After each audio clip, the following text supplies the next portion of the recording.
हे जगजननी देवी आद्य शक्ति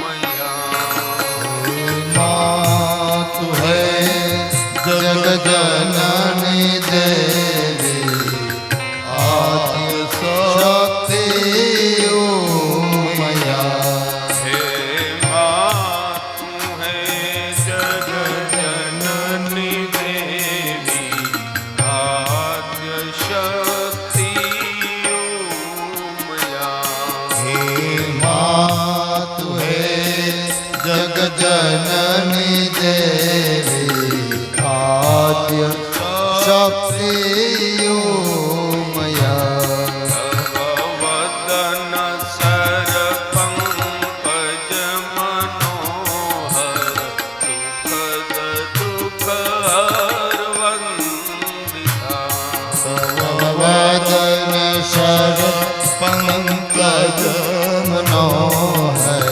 सुखद दुखहर वंदिता वदन सर पंकज मनोहर सुखद दुखहर वंदिता वदन शर पंकज मनोहर सुखद दुखहर वंदिता हे मां ओम हे मां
शशांकय गणित पवित्र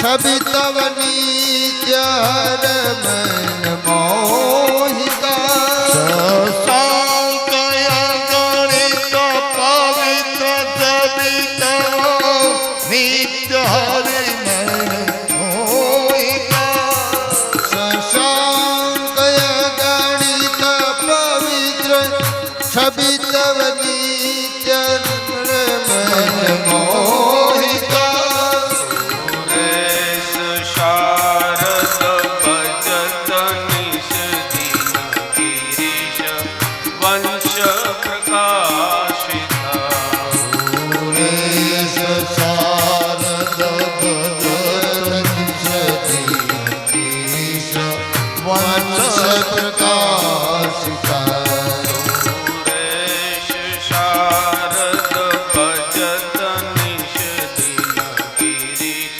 वंश प्रकाशिता सुरेश शारद भजत निश दीन गिरीश वंश प्रकाशिता हे मां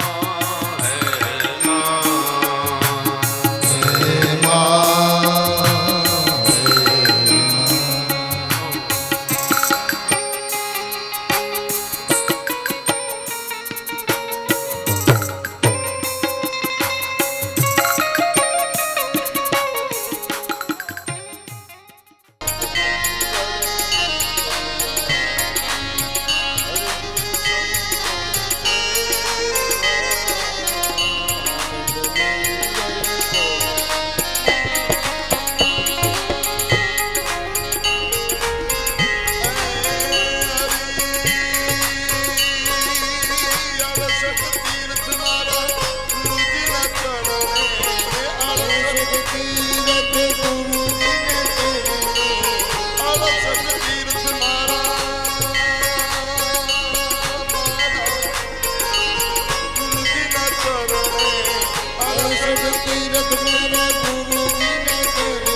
દાદાની જય, રામચંદ્ર ભગવાનની જય, હનુમાનજી મહારાજની જય, કૃષ્ણ કનૈયા લાલની જય, આદ્ય શક્તિ માતની જય, સત્ય સનાતન ધર્મની જય.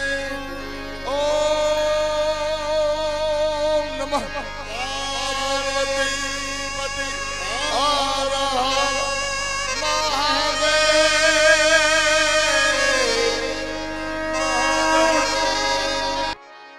જેના ગુણગાન ગાવાના છે એની તરફની જો પ્રીતિ ન જાગે તો એના ઉપર વિશ્વાસ ન આવે. જેના ઉપર શ્રદ્ધા જાગે એના ઉપર જ વિશ્વાસ થાય. અને આ શ્રદ્ધા ઓળખ વિના ન થાય. વ્યક્તિત્વ કેવું છે એ માણસના પરિચયમાં આવ્યા પછી ખબર પડે. જેમ પાણી એનાથી ચિકાસ જતી રહે એમ પૃથ્વીના ભક્તિ દ્રઢ ન થાય. અને એટલા માટે એનું મહાત્મય જરૂરી છે. અને આ શ્લોકની અંદર જે માનું રૂપ છે એનું ઐશ્વર્ય બતાવ્યું છે. કોઈ પણ પુરાણ હોય, શિવ પુરાણ હોય તોય ભલે, રામ કથા હોય તોય ભલે, ભાગવત પુરાણ હોય તોય ભલે, દેવી ભાગવત હોય તોય ભલે, પણ યાદ રાખજો આ દેવીના કે મુખ્ય જે શાસ્ત્ર હોય તેના ત્રણ રૂપને આપણે જાણી નહીં ને, જ્યાં લગી એનું સ્વરૂપ ન જણાય, જ્યાં લગી એનું સામર્થ્ય ન જણાય, જ્યાં સુધી એનો સ્વભાવ ન ઓળખાય ત્યાં સુધી એનામાં પ્રીતિ ન જગાય. આ સ્વાભાવિકતા છે. તો આ ત્રણ ગુણ માના સર્વદાનંદ રૂપિણી, સર્વ જગતની અંદર સુગંધ રૂપે વ્યાપ્ત છે એવા શક્તિ એટલે માં ઉમા છે. જેના મન વચન ને કર્મથી ઉપાસના કરવામાં આવે તો સુખ ભોગ અને મોક્ષ પ્રદાન કરે છે. જેમાં નિત્ય આનંદમય છે, જેમાં આડા અવળા રસ્તે ચડેલો તોફાન કરતા નાના બાળકને માં ક્યારેક ચોંટીઓ ભરે, ટાપલી મારે એટલે બાળક રળે. આનો અર્થ એ કે આપણે અવળા માર્ગે ગયા હોય, જીવનમાં દુઃખ આવે એટલે માં દુઃખરૂપી ટાપલી મારે છે. સત્ય માર્ગ બતાવવાને માટે. કદાચ સત્તા સંપત્તિ એનું અભિમાન આવી જાય તો માં કુળદેવીને આપણે ભૂલી જઈએ છીએ. ત્યારે રાહ બતાવવા માટે માં આપણને દુઃખ આપે છે. પણ જેમ એક કુંભાર એક માટલું ઘડતો હતો એટલે બે માણસો ત્યાંથી નીકળ્યા. હવે કાચું માટલું હોય એટલે ટપલી મારવી પડે તો જ ઘડાય. એટલે એક માણસે પૂછ્યું કે હજી આ કાચી માટીનું માટલું અને આ એને આમ તાપલીઓ મારે છે, તૂટી નહીં જાય? એટલે બીજા સજ્જને એમ કીધું કે ઈ કુંભારનો એક હાથ અંદર છે, એ દેખાતો નથી. તો જેમ દુઃખ આવે આપણને એમ થાય કે માં આપણને ટપલી મારે છે, પણ માં એનો હાથ નીચે હોય છે ખાલી જગાડવા માટે. સાહેબ આપણને તપલી મારે છે, બાકી માં એ આખીર માં છે જગની. અને એના ચરણની અંદર સાહેબ એક પ્રાર્થના કરી.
મારું મન મોર બની તન ગાત કરે, મન મોર બની તન ગાત કરે, મન મોર બની તન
અહીંયા મારી નામ સંગાતે કાપ કરાયું રે મારા હૈયા મહર ખાય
સત્ય સનાતન ધર્મ જય રામચંદ્ર ભગવાન જય કૃષ્ણ કનૈયા લાલ કી જય હનુમાનજી મહારાજની જય શ્રી નારસંગ દાદાની જય ઓમ નમઃ પાર્વતી પદે હર